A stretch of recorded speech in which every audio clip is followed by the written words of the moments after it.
Hola, mi nombre es Yesenia Vergara Ruiz. Actualmente curso el tercer semestre de la licenciatura en Educación Primaria en la Escuela Normal Profesor Luis Casarrubios Ibarra, ubicada en Chiautla de Tapia, Puebla. Hoy les contaré acerca de mi primera experiencia en una escuela multigrado, como producto del curso optativo Teoría y Práctica en las escuelas multigrado. Bueno, y para empezar, ¿qué son las escuelas multigrado o en qué consisten? Bueno, las escuelas multigrado son pequeños centros escolares en cuanto al número de docentes y de estudiantes. Una de sus principales características de una escuela multigrado es que no cuentan con un director exclusivo ni un secretario, ya que todas estas actividades, tanto administrativas como de gestión, las hacen los docentes de la misma escuela. Otra de las principales características de una escuela multigrado nos dice que es la que imparte de 2 hasta 6 grados atendidos por 1 y máximo 3 docentes. Es decir, que todos los docentes atienden a estudiantes de más de un grado. El contexto de las escuelas multigrado es rural y alejado. Algunas de estas comunidades no cuentan con servicios básicos como agua potable, drenaje, luz e internet. Es por ello que algunas de estas escuelas multigrado cuentan con fosas sépticas. Al llegar a este tipo de comunidades, en mi experiencia pude percibir que el trato de la gente es muy cálido. Siempre te comparten de sus alimentos y son muy amables.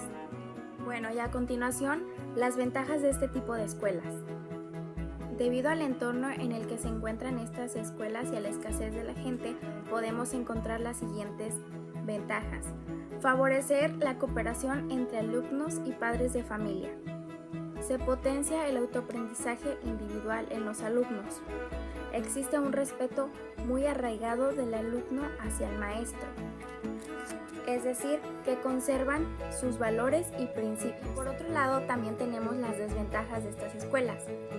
Debido a que se encuentran en pequeñas localidades rurales aisladas con altos grados de marginación y pobreza, pudimos denominar los siguientes factores como las principales debilidades de una escuela multigrado. Las escuelas multigrado no cuentan con acceso a la tecnología. Incluso no se cuenta con cierto material didáctico para realizar cierto tipo de actividad. Algunos padres de familia no saben leer ni escribir y por lo tanto no pueden ayudar a sus hijos en las labores de la escuela. Al estar como docente practicante en este tipo de escuelas, pude percibir que la mayoría de los alumnos faltaban debido a que había celebridades religiosas en su localidad y también algunos de los alumnos realizaban actividades tanto de agricultura como ganadería, que son el sustento básico para su familia.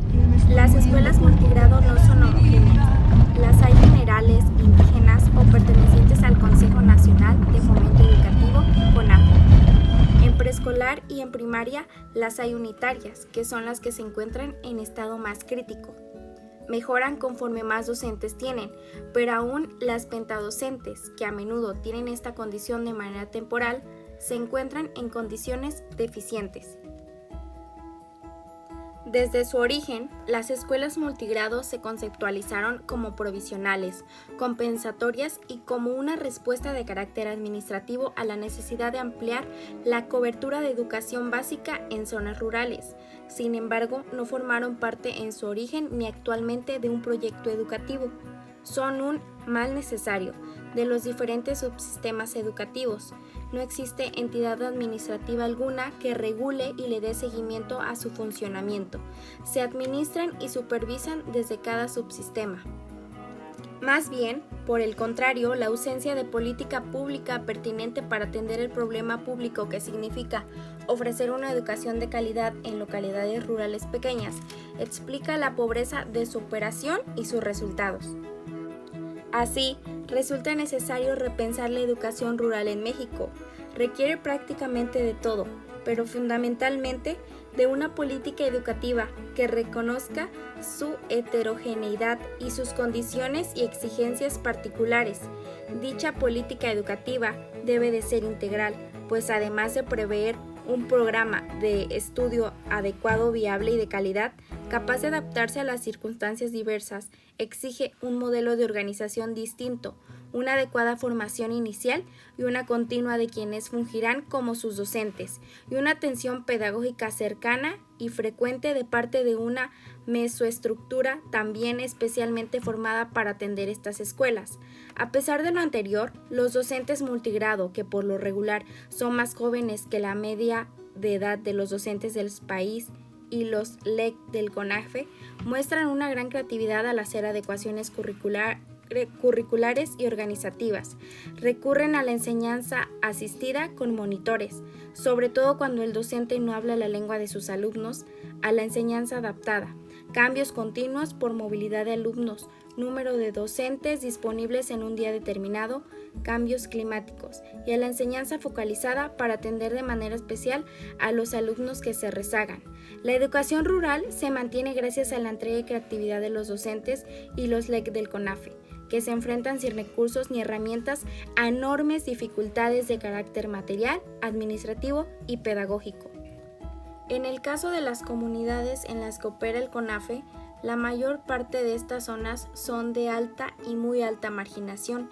Deben ofrecer hospedaje y alimentación a quien funge como LEC, lo cual resulta una injusticia, pues a las comunidades donde operan los servicios regulares o indígenas no se les solicita esta generosa contribución, considerando sus niveles de marginación. La deuda con los niños, niñas y jóvenes que asisten a estas escuelas parece impostergable, pues con ellos no se está cumpliendo cabalmente su derecho a la educación y permanece o incluso se ahonda la brecha de lo que los separa de quienes asisten a escuelas regulares en zonas urbanas.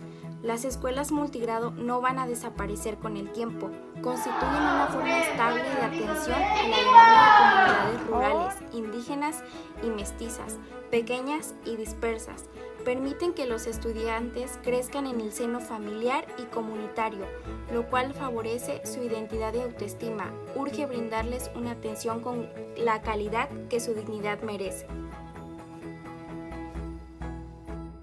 En conclusión, opino que hay una gran tarea de la necesidad de formular directrices de política para las escuelas multigrado del país, por lo que no pueden seguir atendiendo con modelos que los empobrecen, sino que al contrario, deben de establecer una manera más adecuada y digna para la atención educativa de calidad para todos los niños y niñas y adolescentes que viven en pequeñas comunidades del país.